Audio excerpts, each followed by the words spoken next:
What's up? It's for the Culture Friday. The Onora boys are in the building.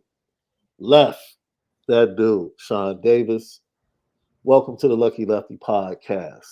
Brought to you by Onora Whiskey. OnoraWhiskey.com. It's that premium American whiskey. OnoraWhiskey.com. You're darn right, Jay Carr. I'm in with the fresh liner. You're darn right. I paid my dues for that bet. Called my barber and told him I wanted to be the first in the door, like I was a coach trying to recruit. You darn right. I need to be the first one in the door. Left, we were just talking about franchises, right? Yep.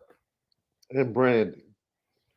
And I told you I went to see the Fast 10 film. Fast 10.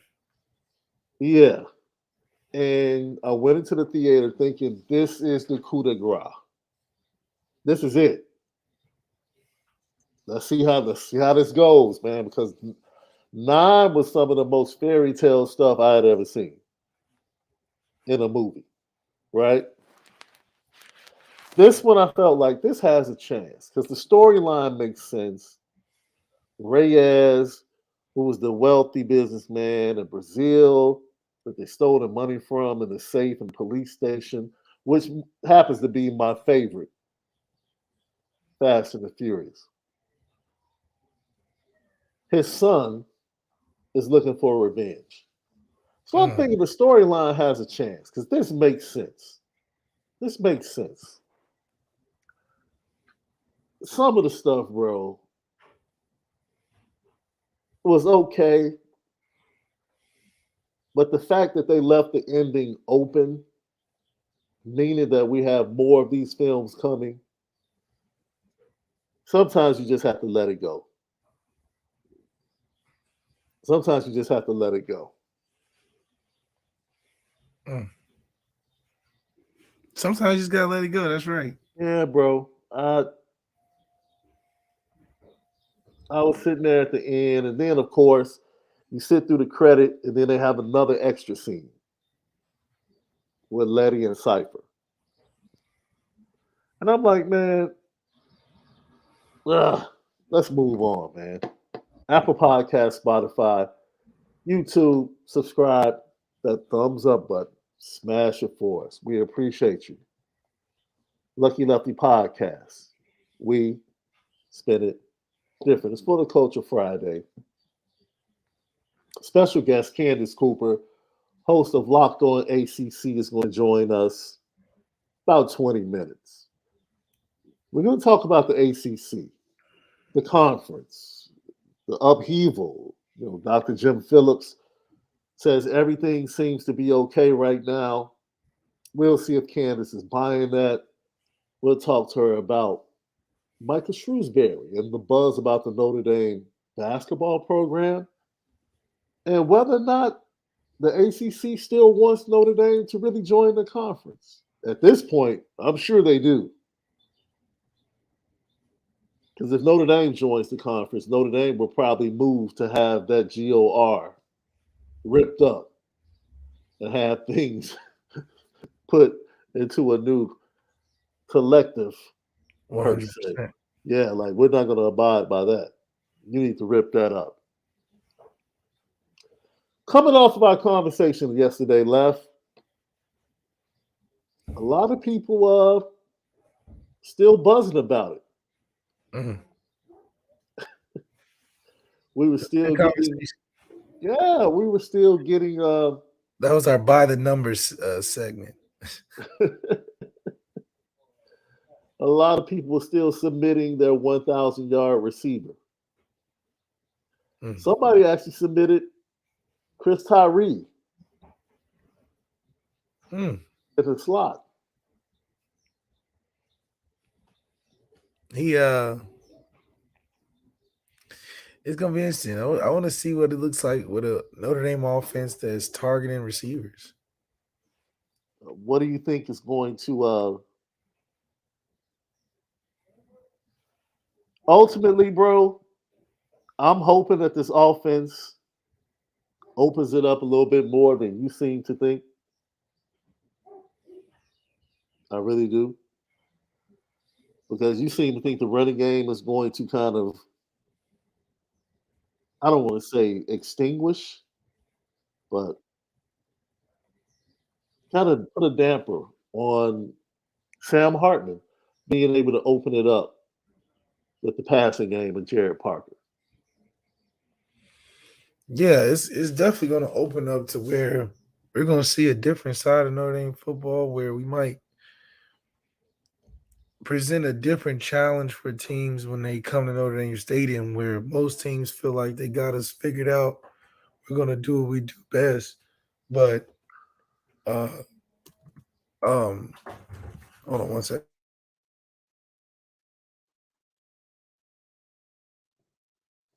Like, So go ahead. it's going to be important for us to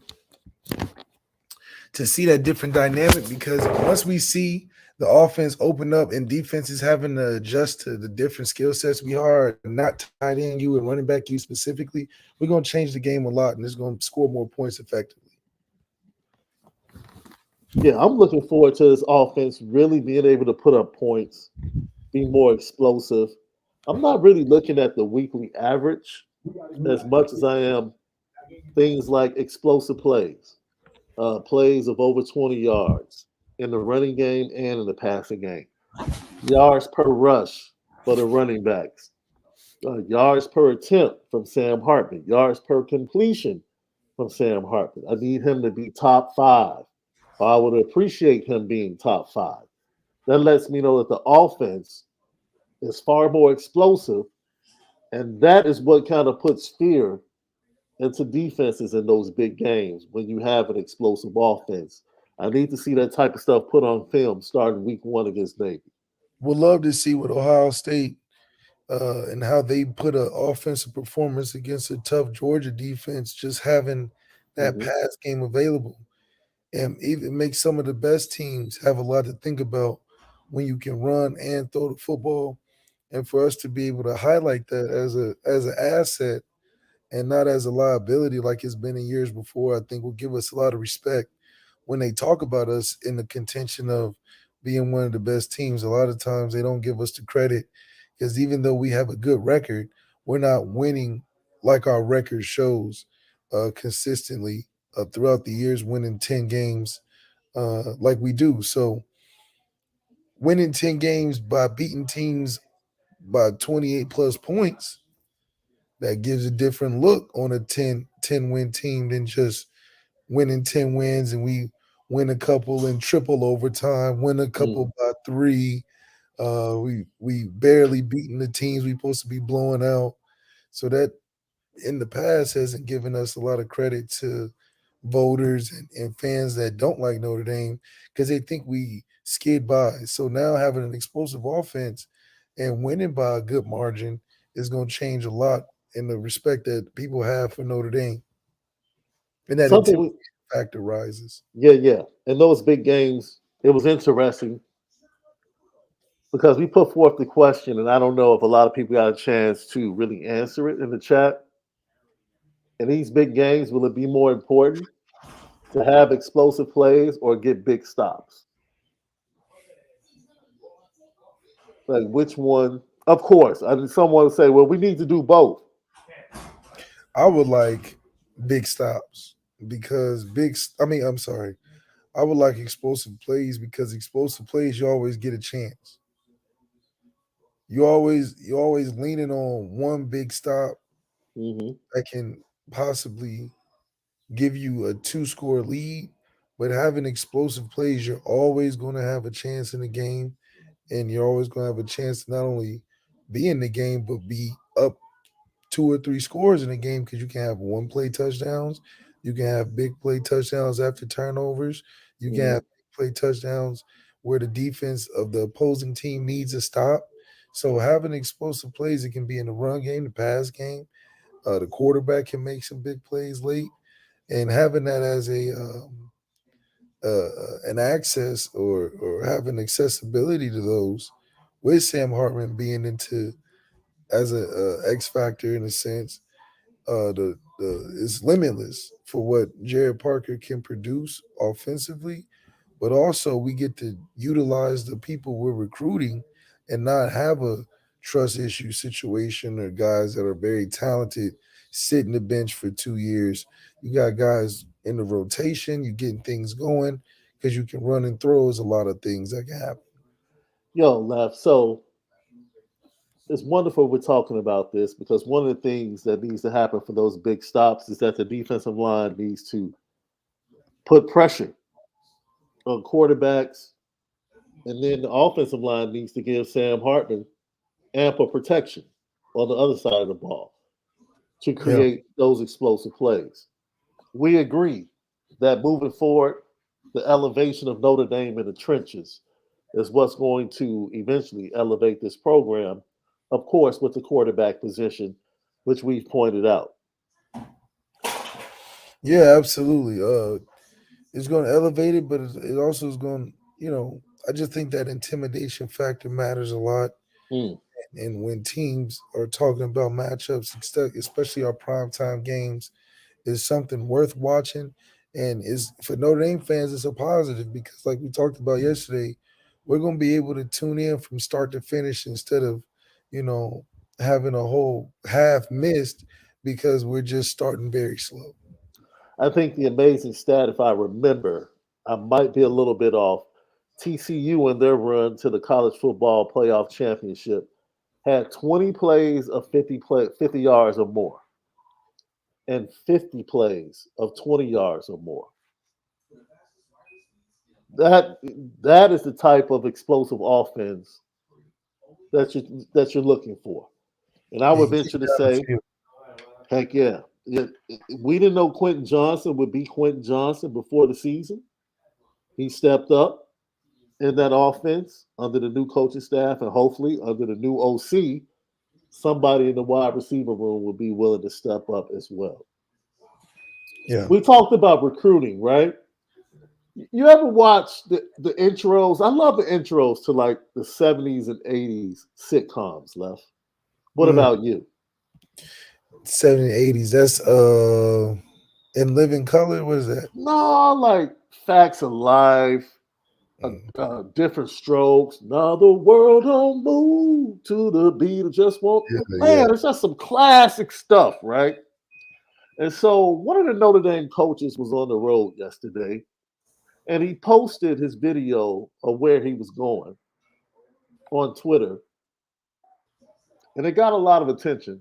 But I felt like I was watching the beginning of one of those classic 1980 sitcoms, bro. Mm. And Al Washington was on the road, right? And he was on the road, but I felt like I was watching the opening to Taxi. Okay.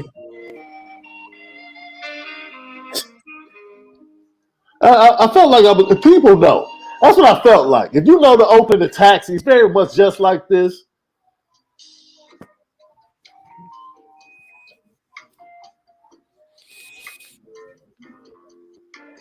Yeah, And I felt like I was watching in the opening of Taxi. By the way, people need to like loop that. That's a classic hip hop loop if you know what you're doing.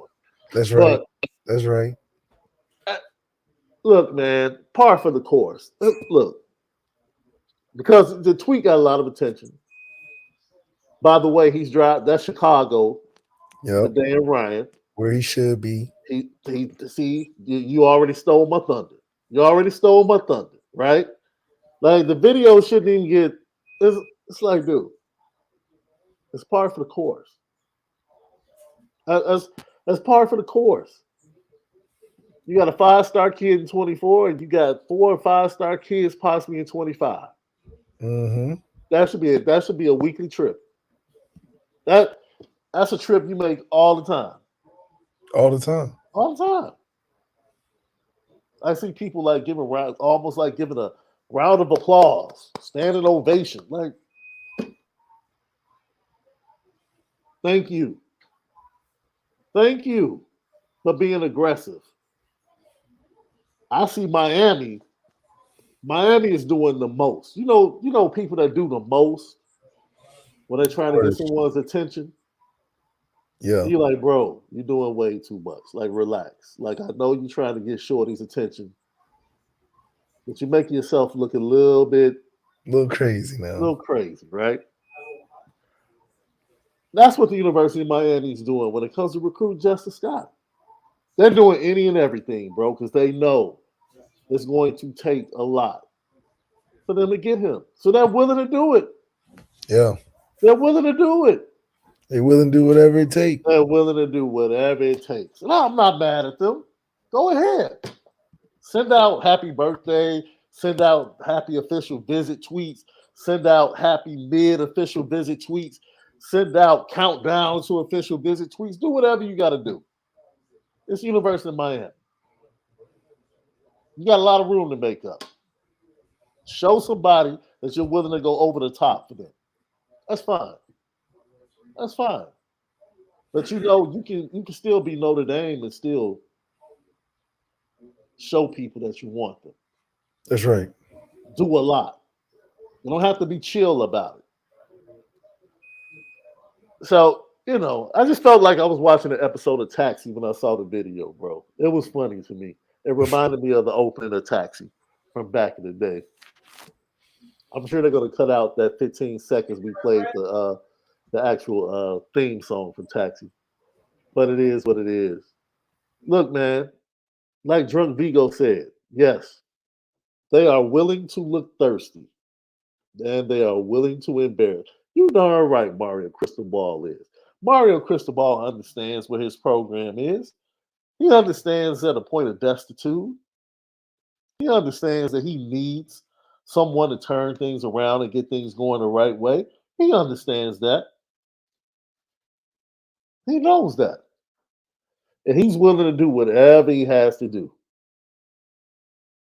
Whatever. Georgia's chilling.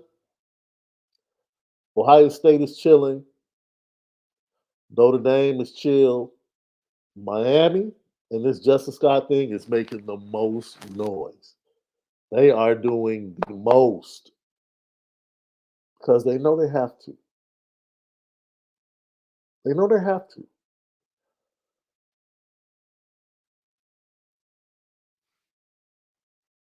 Lucky Lefty podcast. Let's get to it. Irish Burnt In says, at a certain point, you got to make your intentions known and clear to the public. If you don't take your girl out, occasionally you could be in trouble in the long run. Irish Burnt Ends, that's a very interesting way of looking at it. It's a very interesting way of looking at it. But I'm not sure if it's a matter of making intentions known. It's almost like being in the relationship, establishing the relationship, and like once you get the title, because you know that, right? You date, you meet the representative, you get to know each other, you start to fall for each other, and then at some point you have the conversation about, okay, are we about to put a title on this thing, right? And that's when both parties are really hesitant and they don't really want to show they're hesitant. But then ultimately you say, okay, we're going to be boyfriend and girlfriend. The problem is when people get to the boyfriend girlfriend stage and they take a deep breath and say, okay, the work is not done. It's the same way in recruiting. You can have all the advantages, locality, proximity, relationship, especially when you have 5 stars. But when you know all the other big time schools are coming, when you know Kirby Smart is coming, when you know Mario Cristobal is coming, you can't take a deep breath just because it seems like you're in the lead for a kid. Just because you're 70 miles away from this young man. No, that's an advantage. That's an extra bonus for you. Pop up, pull up more than anybody else. That's a reason for you to do the most. You should never get outworked for someone that you have an advantage, especially in recruiting. There's no way any big time talent from the city of Chicago should not be seen as an advantage for Notre Dame. That's an advantage, especially when they come from a predominantly a well-known Catholic school with ties to the University of Notre Dame in the Chicago area. There's no way that shouldn't be an advantage. But it's not a reason for you to fall back. That's a reason for you to be even more aggressive. I call it caking. I don't know what you guys call it. I call it caking. That's what we call it here in Chicago. When you do the most, when you're baking cookies for the girl's mother, when you're bringing flowers to her grandmother, when you're coming over and you're gardening in the backyard with with the parents, or helping the father in the garage. You're caking. You're doing the most to solidify your position. And that's what I really think needs to be done. Lucky Lefty podcast. Thank you, Irish Burnt Ends. We're getting ready to have our special guest, Candace Cooper from Locked On ACC. Look, you guys really need, we kind of established a brief relationship when we were about to be a part of the Locked On family. And unfortunately, things didn't work out the way we thought they would, but we established a relationship with Candace via Twitter at that point in time. And we told her we still wanted to have her on the podcast. So we are pleased to have on host of Locked On ACC, Candace Cooper, right here. Follow her at Candace Cooper. And C Squared, we appreciate you joining us today. We appreciate you giving us some time. Of course, the big news coming out of ACC that a lot of Notre Dame fans are worried about is what the heck is going on with Jim Phillips and the 7 schools that seemingly are not happy with their grants of right and trying to find legal ways to get out of that moving forward. Being led by Clemson and Florida State, you know, are you believing what Jim Phillips is saying with everyone seems to be satisfied right now in this situation? Well, thanks guys for having me. I would certainly say that you can never be satisfied when there's some disruption in your house among the mix. So of course he has to make the politically correct statement and saying that we're all working on this together. But you'd be crazy if you think that there wasn't discussions after this week's worth of meetings, and you'd be crazy to think that there's not more to come from some of our heavy hitters like Clemson and Florida State. What is the main issue behind Florida State and Clemson's move? Is it that the fact that they just look, the revenue is a 30 million gap between us and what our rivals in the SEC and our rivals in the Big Ten are getting, and we're playing and we're on the field and we're competing, but ultimately 2-3 years down the line, we're going to be in bad shape if we continue to be at this deficit going up against these programs. Pretty much summed up nicely. I think it's all about money at the end of the day. Revenue sharing has been across the board an equal slate for teams in the ACC. And it's getting to a point now where teams like FSU and Clemson are saying, well, we bring more to the table from a national brand perspective. We bring more to the table from a performance perspective, maybe not so much Florida State as late, but Clemson for sure. And now they're saying we don't want it to be an equal pot distribution. We'd rather be performance-based or accolade based and get our money accordingly. And so I think that's something that the ACC is being forced to examine. But at the same time, you look at some of your schools that may not have the same brand recognition, but have more sports, non-revenue sports. You have teams that they have to keep afloat and things like that. So having that equal distribution certainly helps keep the lights on for a couple of these programs. Then you start getting dicey with Title IX and all the things. And so it's an arms race. And when you also look at the recruiting aspect, there's not as much money being poured into that around the board for a lot of these state schools, and you're trying to compete with the best, and it's not equating out nicely, and everyone assumes that these TV deals could change it, but the grant of rights certainly is hurting everyone involved. Is this a matter of the ACC going back to the original TV deal, overplaying their hand and not anticipating where things would eventually evolve to in the business of college football?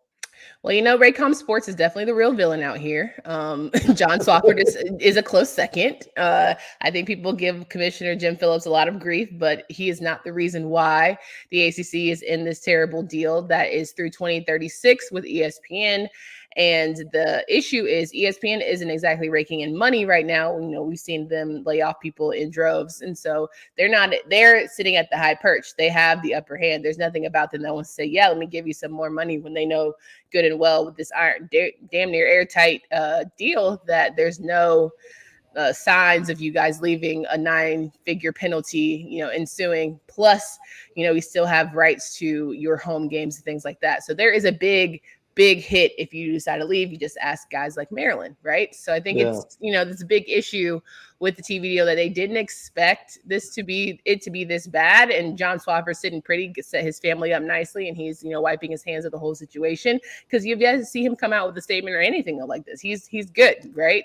So I think it's real villains who don't have to come to the front of the table and answer for it. But I definitely don't believe that they thought Big Ten and Fox and all the things would progress in the way that they have.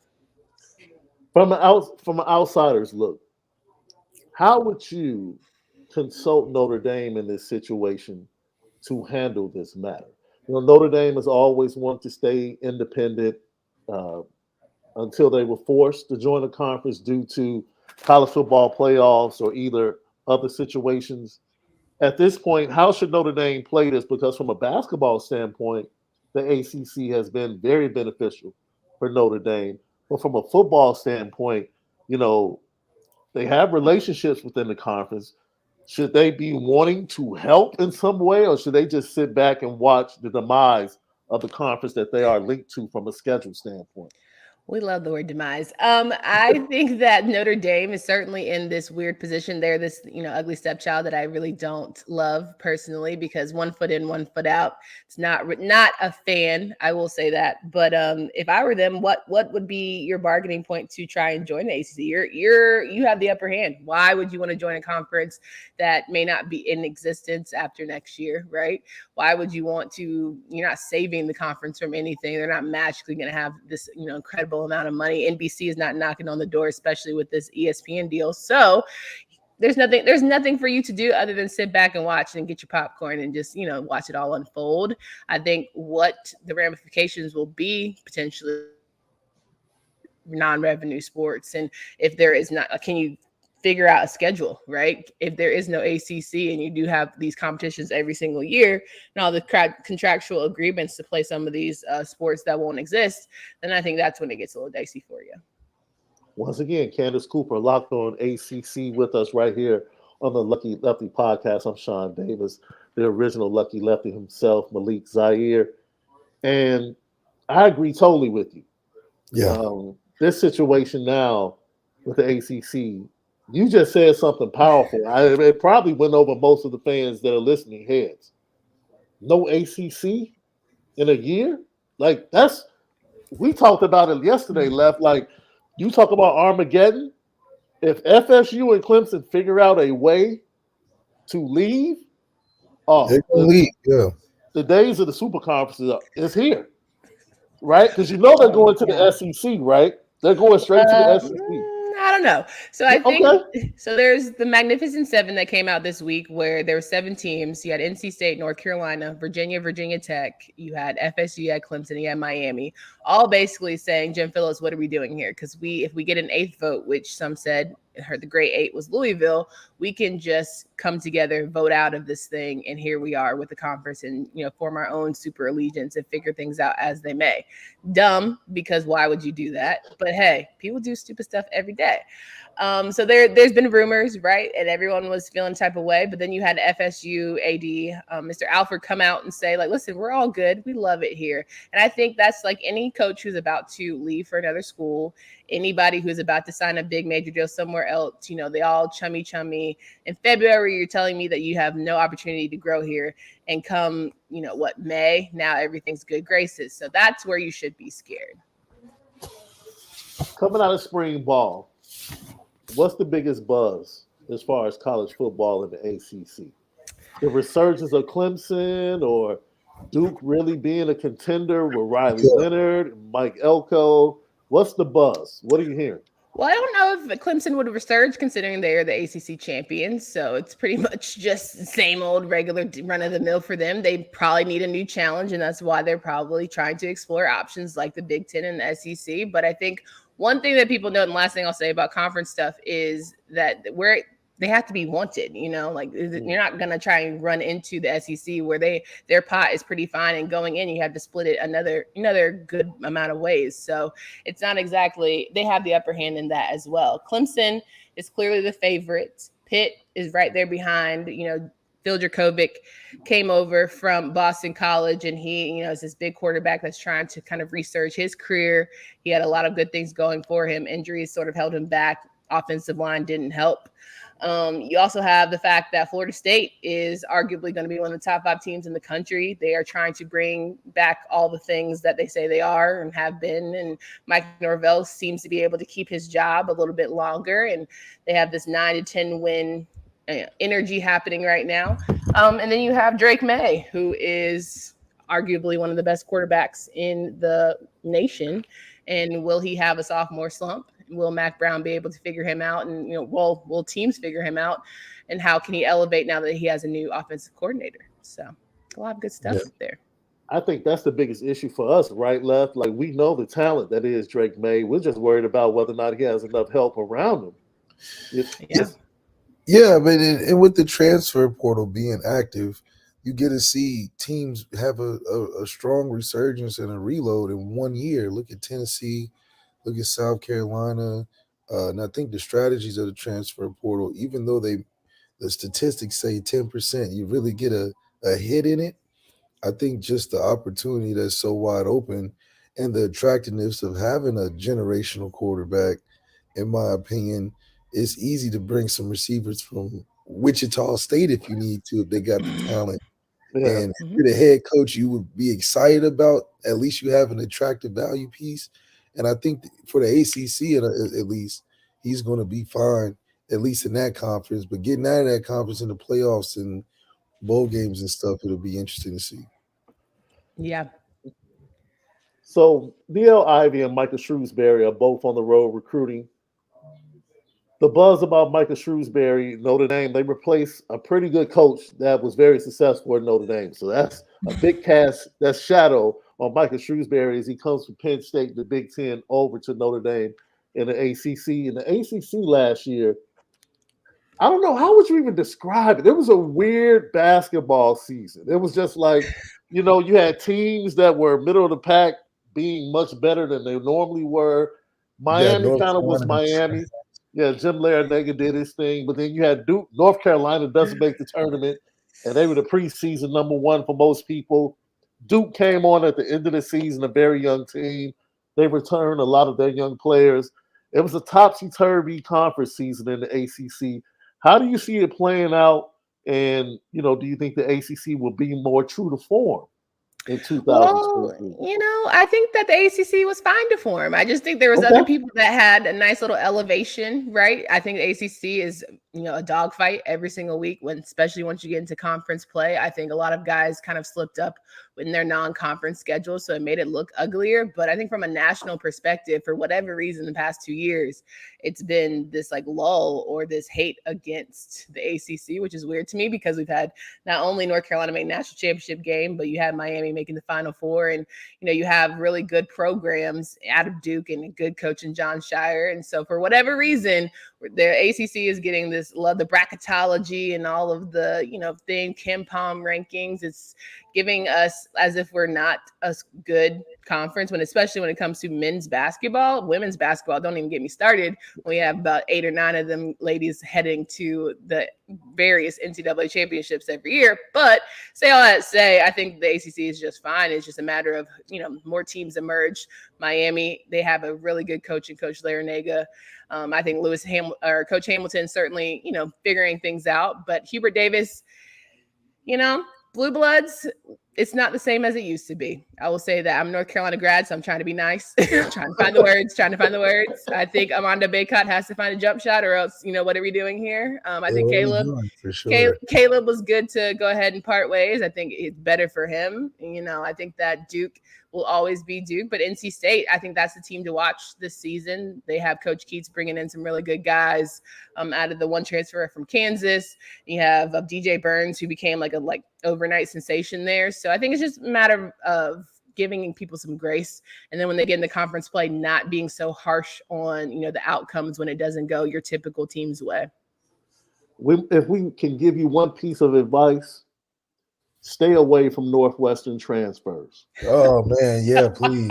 Notre Dame fans would tell North Carolina basketball fans, stay away from Northwestern transfers by Keep all getting them. means if you can. Keep You getting them. know, Pete We Nance. recruit. Pete Nance Basketball wasn't my recruits guy. everything. Pete Nance was not my choice, but I think it's hard to follow Brady Manick. I think he just had an Absolutely. incredible season.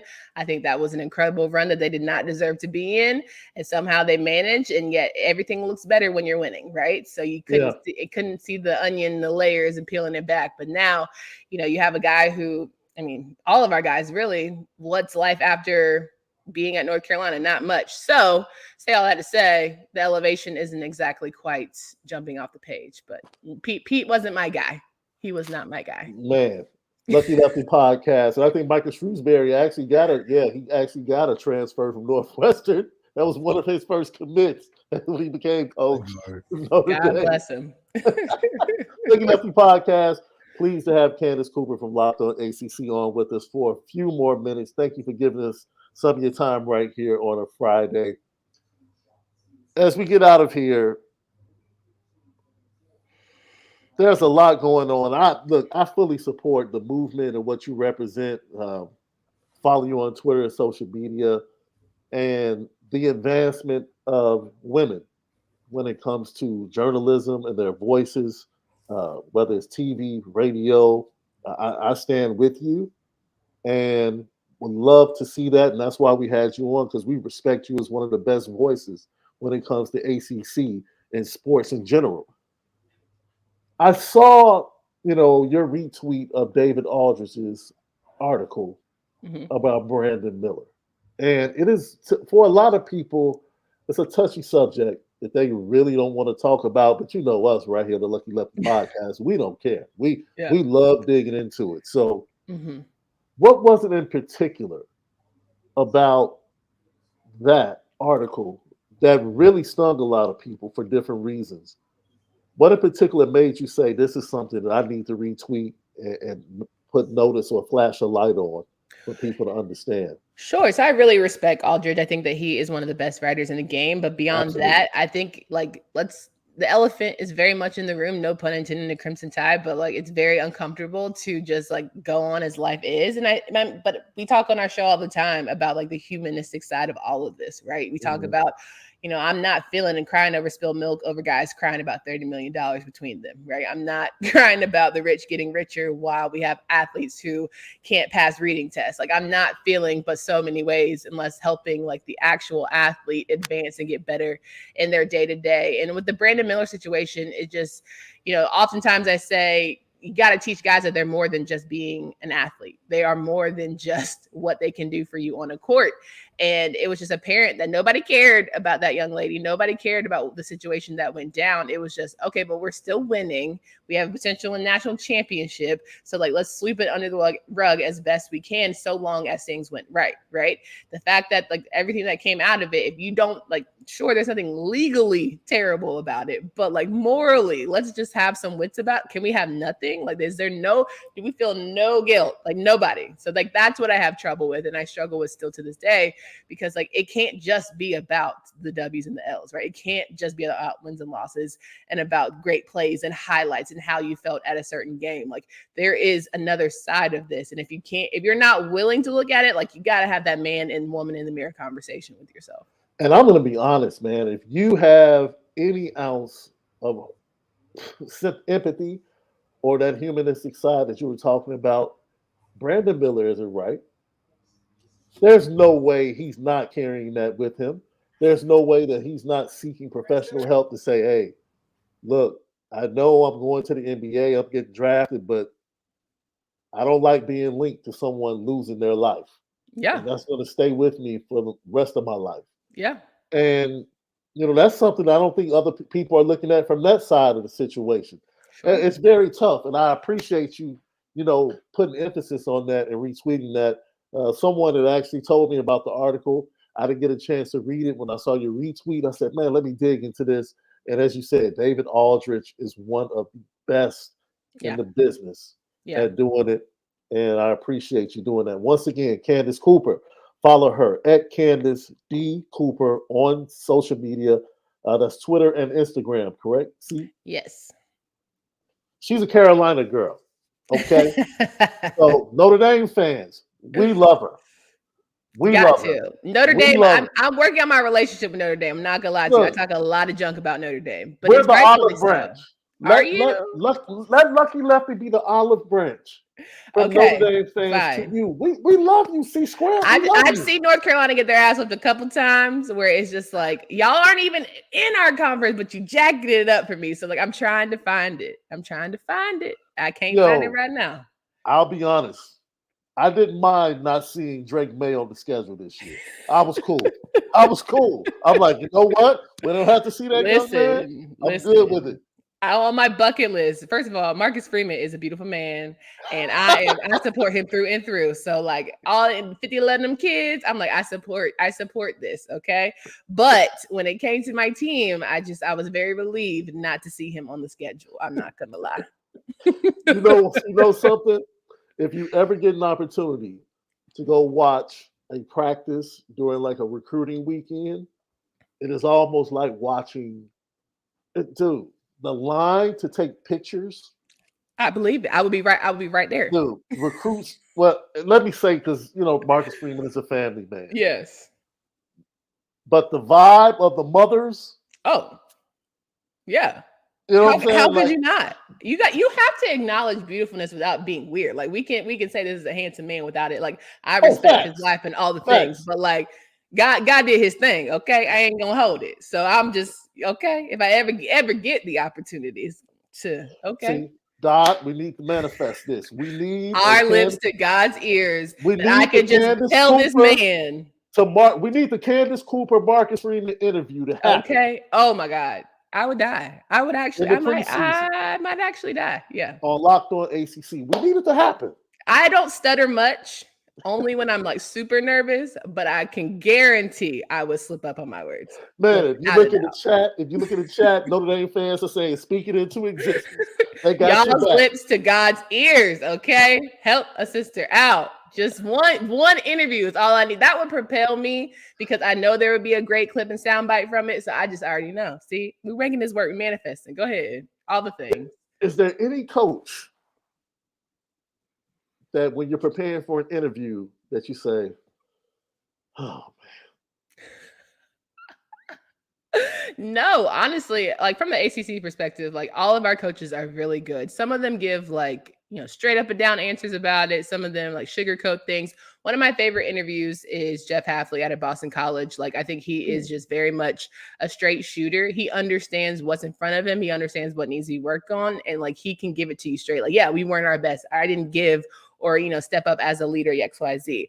I think Coach Narduzzi out of Pitt is also one that doesn't sugarcoat things, and he'll find himself giving you way more than you asked for, right? I think Mac Brown gives you the very much buttoned up, I've done this before, I've done media type of time. So like we just have a bunch of good guys that are very personable. it's Candace Cooper, Locked On ACC, Candace D. Cooper on social media. C Squared, we got your back with Marcus Freeman. We appreciate you joining us today. Thanks, guys. I can't wait to come back. All right. That's Candace Cooper right here on For the Culture Friday. Look, I think Left had to run because we did start 30 minutes late. We know we're running up against our guys at Irish Breakdown, but we did not want to go without giving you guys something today. We hope you enjoyed Candace Cooper, Locked On ACC. Give her a follow on social media. She's absolutely fantastic. She's absolutely fantastic. We look forward to having her back on. And like I said, she is. Marcus Freeman was actually her olive branch to Notre Dame. She's like, yo, that brother right there, he made Notre Dame a little bit more palatable. We appreciate her joining us today. We don't know if you guys have heard, but EA Sports is very close to getting all of the NIL things done so that the return of college football can take place in 2024.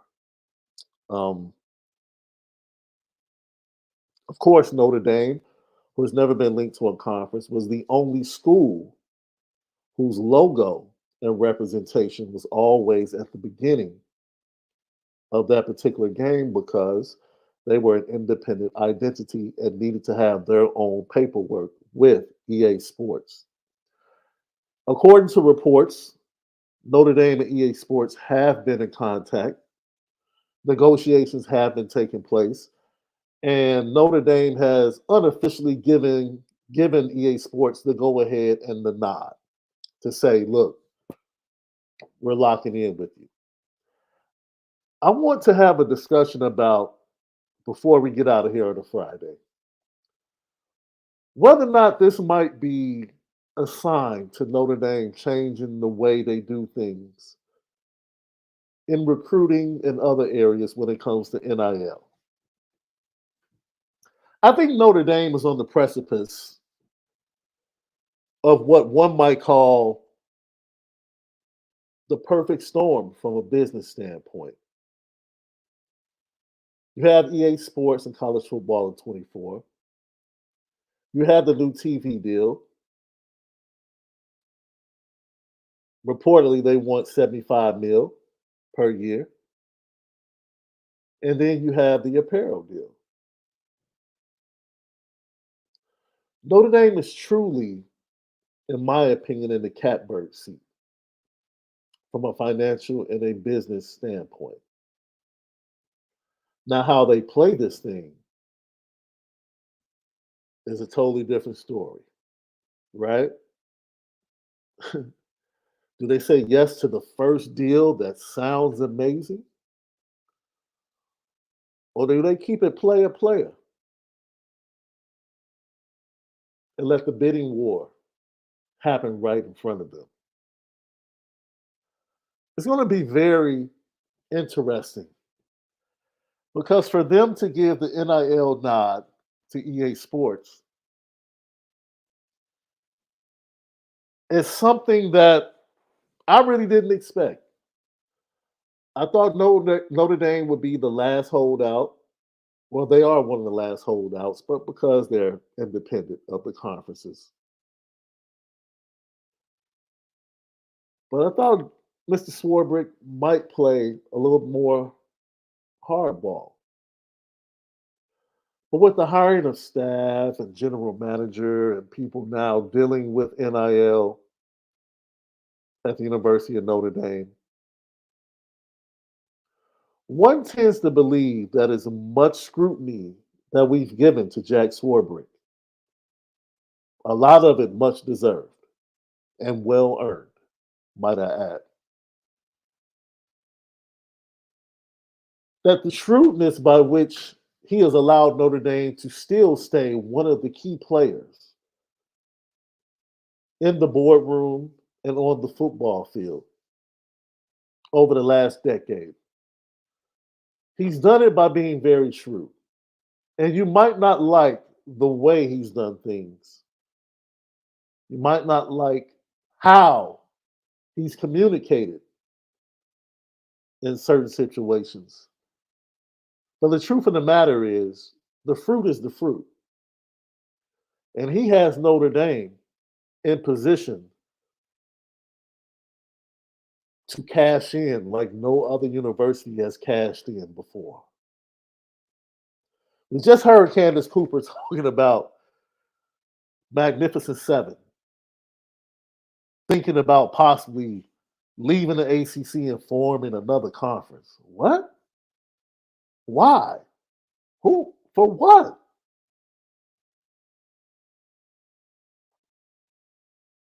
Notre Dame, for as much as people on both sides of the coin want to talk about relevance, want to talk about how good they are, how good they aren't, want to talk about they haven't won anything. We know it's been 35 years. No one has to tell Notre Dame fans how long it's been. We know, right? They don't have to tell us how long it's been since the national championship. Ladies and gentlemen of other teams and other programs, we know. We'll tell you before you tell us. But at the end of the day,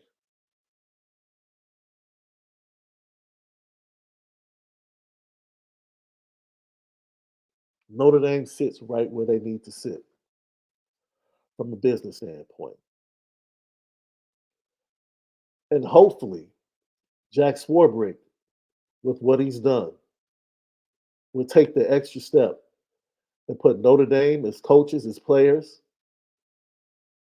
and the football program just a few steps forward into the future of college football and give them the true fighting chance that they need in recruiting and the transfer portal and in the development of a national championship team. They tell us in church, if you take one step, God will take two. Well, Jack Swarbrick, Marcus Freeman has stood tall for this Notre Dame brand, and he's taken one step. Myself and Notre Dame fans think that it's about time that you take two and do the right thing and position Notre Dame to be the great football program that the fans, the players, the coaches, the alumni, and everyone connected to the great history of Notre Dame football. Champions. It's about time.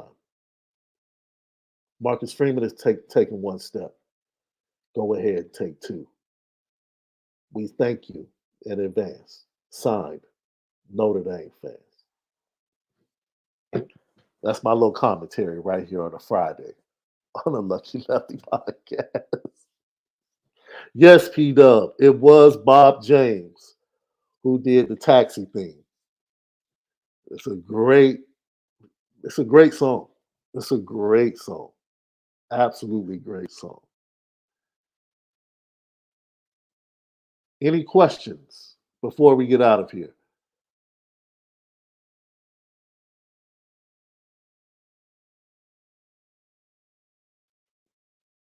Sean Paulus said, first time meeting Tim Brown this morning in South Bend. Still a great guy. That's what's up. I saw Marcus Freeman had a great picture with Michael Floyd at an event yesterday, posted on his social media. It's good to see the coach connecting with former players. It's absolutely amazing. Gino, appreciate you, my brother. Appreciate you. We're here for you. We're here for you and the rest of the Notre Dame fan base.